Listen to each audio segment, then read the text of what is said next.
Hi everyone, it's Dave Rivas with the Roustabouts Theatre Company, and on Monday, May 27th at 7 p.m., there's an event coming to Scripps Ranch Theater.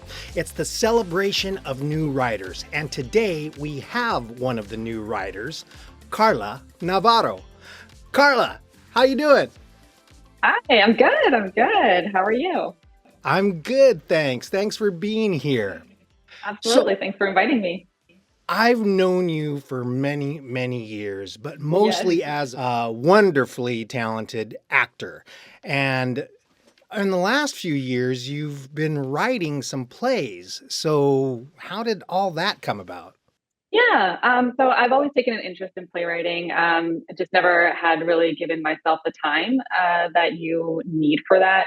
And well, during COVID, we had no time for doing theater. We were doing like the Zoom theaters or Zoom plays, and so that's when I started allowing myself more time for writing. I took a couple of classes, created some writing groups, and had a really good feedback. A really good group to have some feedback, and just allowing that those processes to exist.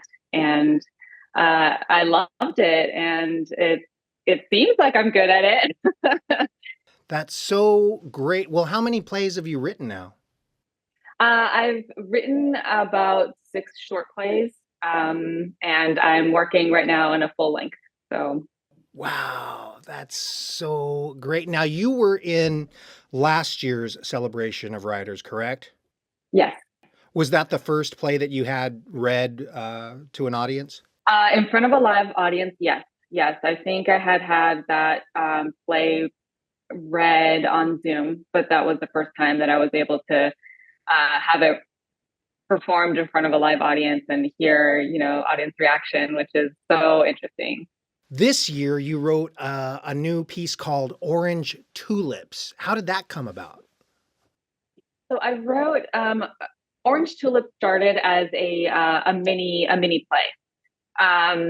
I wrote it to as part of a contest. There was a contest that Tori Rice and Mabel Reynoso, they have their Hey Playwright podcast back then. I don't know, a few years back. And so I submitted it. It was a challenge contest for Valentine's Day, and it was maybe like a 3 to 5 page short. And the story was so personal to me and so intriguing.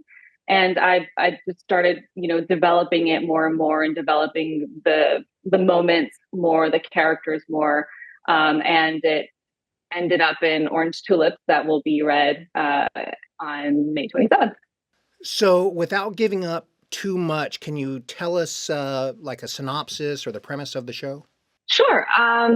So the show is about a man and his estranged daughter. They live in different countries, and they meet for the first time after 20 something years. And they navigate on how to reconnect after suffering a lot of loss, suffering abandonment, death, both in their ways, and how they empathize and how they mirror each other. Um, yeah, I think I'll leave it to there. I don't want to give out too much. I Yeah, kind no, of feel like I did.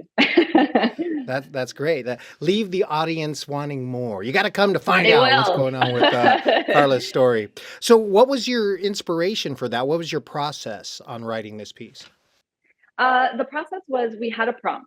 So that was kind of like the technical thing.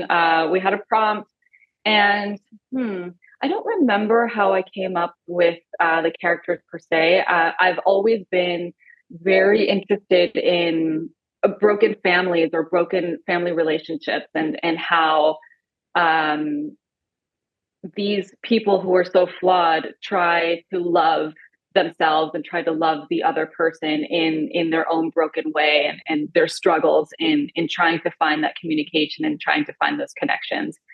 And um estranged father and daughter relationship is a little close to my family history, and I wanted to write about that. I wanted to kind of honor that, but also it's kind of like a reflection on how we don't always follow the mold of society, and how, you know, sometimes we have to make choices that are so difficult, and then we look back and see, you know, what our life is and what our life could have been. When this is performed on Memorial Day evening, what would you like to see out of this performance, from the actors or from the audience or just in general? What do you hope to get out of that? Yeah, I love this question.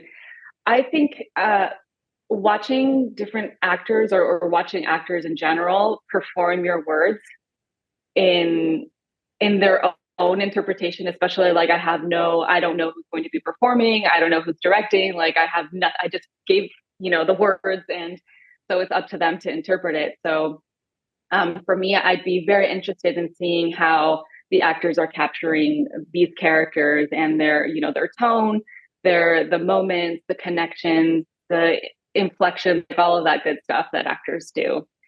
And from the audience, I would hope to see. I always wish for reflection, or having audience members see themselves represented in one or another piece of each story. So either one character or a moment or something like that that just makes them say like, oh yeah, I see that, or that's me, or that's my mom, that's, you know, my sister, whatever it is. I really love being able to have that, being able to have my words be an outlet for other people. Sometimes just like I said, self-reflection, or sometimes it can be a little healing process. Um, that might be a little too ambitious. I don't know. No, I think that's great. You want the audience to identify with your story, with your characters. Yes, Now, absolutely. are you going to play any part in any of the rehearsal process, or are you just handing it over and letting them do what they do? Yep, handing it over and letting them do what they do. I'm just gonna go sit in the audience and just watch. Wow, that's great. Is Yeah. that easy? Is that hard? Uh, um, oh, I don't know if it's hard. I think that they're different processes. I've been in the room for rehearsals for other plays that I've written, and it's interesting because I'll want to chime in, right? I'll want to be like, oh yeah, you know, and this, and give all the like all of my insight, or what my imagination is, you know, has given these scripts without writing, having written it, having written it down in the words. But also just going in kind of like cold is such a cool experience too, because you get to see like what they imagined, like their imagination. And that's the cool thing about being an artist and being a creator, is that you have one thing and somebody else just grabs it and creates this little ball into this bigger ball, and then you're like, wow, how did that happen? And it feels like this collaboration without having to be in the same room. That is so exciting. I'm so happy for you. Thank I hope you. it works out. I hope they do. I hope they do you good. I'm sure they will. I know some of the actors that are doing the piece, and it's going to be great. So, what is next? Are you writing other plays? Are you going to star in any plays? Are you producing any plays, or what's up next for Carla Navarro? Yeah. I am not producing anything. That is one part of theater that I just do not do. Um, but I am working on a full length that will be commissioned by a local theater in San Diego. It hasn't been announced yet, so I'm not going to give out details. But that's coming up. Super excited about that. And I'm also going to be involved in a production. It also hasn't been announced, so I can't reveal that yet. But check it out. It's going to be this summer. We'll start rehearsals in about a month. Wow, so much coming up for Carla Navarro. Gosh. Yeah, Well, I've been super busy and I'm going to be super busy. good for you. Fantastic. I'm so happy for you. Anyway, I can't wait to see your show. I'll see you on Monday night, May 27th at Scripps Ranch Theater.